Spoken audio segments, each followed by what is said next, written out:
Shalom, I'm Trinity, and today I'll be reading from 1 Kings chapters 3 through 5 in the TLV. Then Solomon made an alliance with Pharaoh king of Egypt by marriage, taking Pharaoh's daughter and bringing her to the city of David, until he finished building his own house, the house of Adonai, and the wall around Jerusalem. The people, however, were still sacrificing on the high places, because there was no house built for the name of Adonai until those days. Now Solomon loved Adonai, walking in the statutes of his father David, except he kept sacrificing and burning incense on the high places. So the king went to Gibeon to sacrifice there, for that was the great high place. Upon this very altar Solomon offered 1,000 burnt offerings. At Gibeon Adonai appeared to Solomon in a dream by night, and God said, "Ask, for what should I give you?" Solomon said, "You have shown my father your servant David great loving kindness, as he walked before you in truth, righteousness, and uprightness of heart toward you. Indeed, you have kept this great loving kindness for him by giving him a son to sit on his throne, as it is today. So now, Adonai my God, you have made your servant king in my father David's place. I am but a youth. I don't know how to go out or come in. Your servant is amid your people, whom you have chosen, a great people, too numerous to be numbered or counted. So give your servant a mind of understanding to judge your people, to discern between good and evil. For who is able to judge this great people of yours?" Now it was pleasing in the eyes of Adonai that Solomon requested this thing. So God said to him, "Because you asked for this thing, and have not asked for yourself long life, nor asked for yourself riches, nor asked for the life of your enemies, but asked for yourself understanding to discern justice, behold, I have done according to your words. I have given you a wise and discerning mind, so that there has been none like you before you, nor shall anyone like you arise after you. Moreover, I have also given you what you did not request, both riches and honor, so that no one among the kings will be like you in all your days. Furthermore, if you walk in my ways, keeping my statutes and my commandments as your father David walked, then I will lengthen your days." Then Solomon awoke and took note of the dream. So he went to Jerusalem, stood before the ark of the covenant of the Lord, and offered up burnt offerings and fellowship offerings. Then he made a feast for all his courtiers. Later 2 prostitutes came to the king and stood before him. One woman said, "My lord, please, this woman and I live in the same house, and I delivered a child while she was in the house. On the 3rd day after I gave birth, this woman also gave birth to a child. While we were together with no one else with us in the house, just the 2 of us in the house, this woman's child died during the night, because she lay on top of him. Then she got up in the middle of the night and took my son from my side while your handmaid was asleep. She laid him at her breast and laid her dead child at my breast. When I rose up in the morning to nurse my child, he had just died. But when I looked at him closely in the morning, I realized that he was not the son I had borne." But the other woman said, "No, for the living one is my son, and the dead one is your son." But the first woman said, "No, the dead one is your son, and the living one is my son." Thus they spoke before the king. Then said the king, "The one says, 'This is my son who is living, and your son is the dead,' while the other says, 'No, but your son is the dead one, and my son is the living one.'" But the king said, "Bring me a sword." So they brought a sword before the king. Then the king said, "Divide the living child in 2, and give half to the one and half to the other." Then the woman whose son was the living one spoke up to the king, for her heart grew tender for her son, and said, "My lord, please, give her the living child, only don't kill him." But the other said, "It will be neither mine nor yours. Cut it in 2.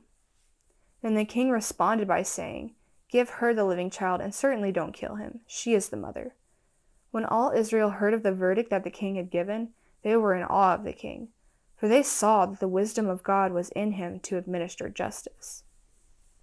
Now King Solomon reigned over all Israel, and these were his officials: Azariah, son of Zadok the Kohen, Elihoreph and Ahijah, sons of Shisha, scribes, Jehoshaphat, son of Ahilud, the recorder, Benaiah, son of Jehoiada, in charge of the army, Zadok and Abiathar, Kohanim, Azariah, son of Nathan, in charge of the officers, Zabud son of Nathan the Cohen, the king's personal attendant, Ahishar in charge of the household, Adoniram son of Abda in charge of the forced labor.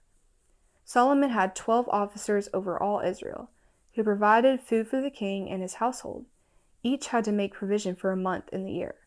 These were their names: Ben-Hur in the hill country of Ephraim, Ben-Deker in Makaz, Sha'al-Bim, Beth-Shemesh, and Elometh-Hanan, Ben-Hesed and Aruboth. His were Soko and all the land of Hepher, Ben-Abinadab and all the height of Dor. Taphath, Solomon's daughter, was his wife. Banah son of Ahilud, in Tanakh and Megiddo, and all Beth-Shean, which is beside Zarethan, below Jezreel, from Beth-Shean to Abel-Meholah, as far as beyond Jokmeam, Ben-Geber, in remote Gilead. His were the villages of Jair, son of Manasseh, which are in Gilead, and also his were the region of Argob, which is in Bashan, 60 great cities with walls and bronze bars. Ahinadab, son of Iddo, in Mahanaim, Ahimaaz in Naphtali. He also took Basemath, Solomon's daughter, as wife. Banah, son of Hushai, in Asher and Bealoth. Jehoshaphat, son of Peruah, in Issachar. Shimei, son of Elah, in Benjamin. Geber, son of Uri, in the land of Gilead, the country of Sihon, king of the Amorites, and of Og, king of Bashan, and one who was the officer in the land. Judah and Israel were as numerous as the sand by the sea in abundance, eating and drinking and rejoicing. Now Solomon ruled over all the kingdoms from the river to the land of the Philistines up to the border of Egypt. They brought tribute and served Solomon all the days of his life.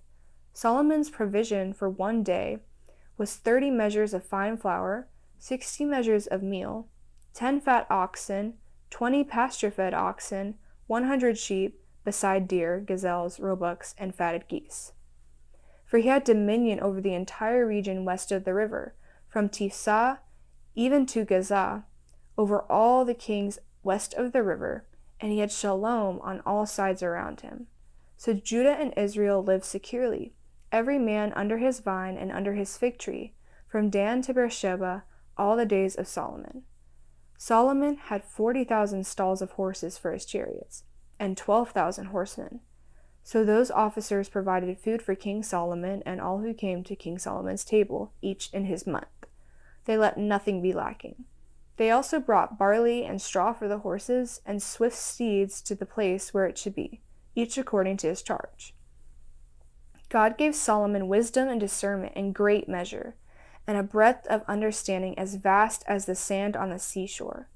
Solomon's wisdom surpassed the wisdom of all the sons of the east and all the wisdom of Egypt, for he was wiser than all men, than Ethan the Azrahite, or Heman, Calcol, and Darda, sons of Mahol, and his fame was in all the surrounding nations. He also composed 3,000 proverbs, and his songs were 1,005. He also spoke about trees, from the cedar in Lebanon to the hyssop that grows out of the wall, and he spoke about beasts, birds, creeping things, and fish. People came from everywhere to hear the wisdom of Solomon, from all kings of the earth who had heard of his wisdom. Then King Hiram of Tyre sent his servants to Solomon, when he heard that they had anointed him king in place of his father, for Hiram was always a friend of David. So Solomon sent word to Hiram, saying, "You know how my father David could not build a house for the name of Adonai his God, because of the wars around him on every side, until Adonai put them under the soles of my feet. But now Adonai my God has given me rest on every side. There is neither adversary nor bad incident. So behold, I intend to build a house for the name of Adonai my God, as Adonai spoke to my father David, saying, Your son, whom I will set up upon your throne in your place, he will build the house for my name. So now, command that they cut cedars from Lebanon for me. My servants will be with your servants, and I will give you wages for your servants, according to whatever you say. For as you know, there is none among us who knows how to cut timber like the Sidonians." When Hiram heard Solomon's words, he rejoiced greatly and said, "Blessed be Adonai today, who has given to David a wise son over this great people."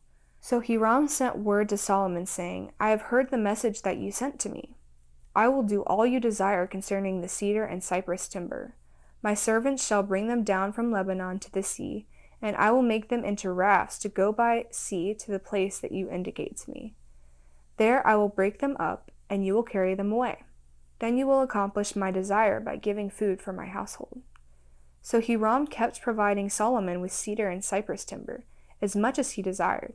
And Solomon gave Hiram 20,000 measures of wheat for food for his household, and 20 measures of beaten oil. Thus Solomon would give to Hiram year by year. Adonai gave Solomon wisdom as he promised him, so there was shalom between Hiram and Solomon, and the two of them cut a covenant. King Solomon also imposed forced laborers from all Israel. The levy was 30,000 men. He sent them to Lebanon in shifts of 10,000 a month. They would stay a month in Lebanon, then 2 months at home. Adoniram was over the forced labor.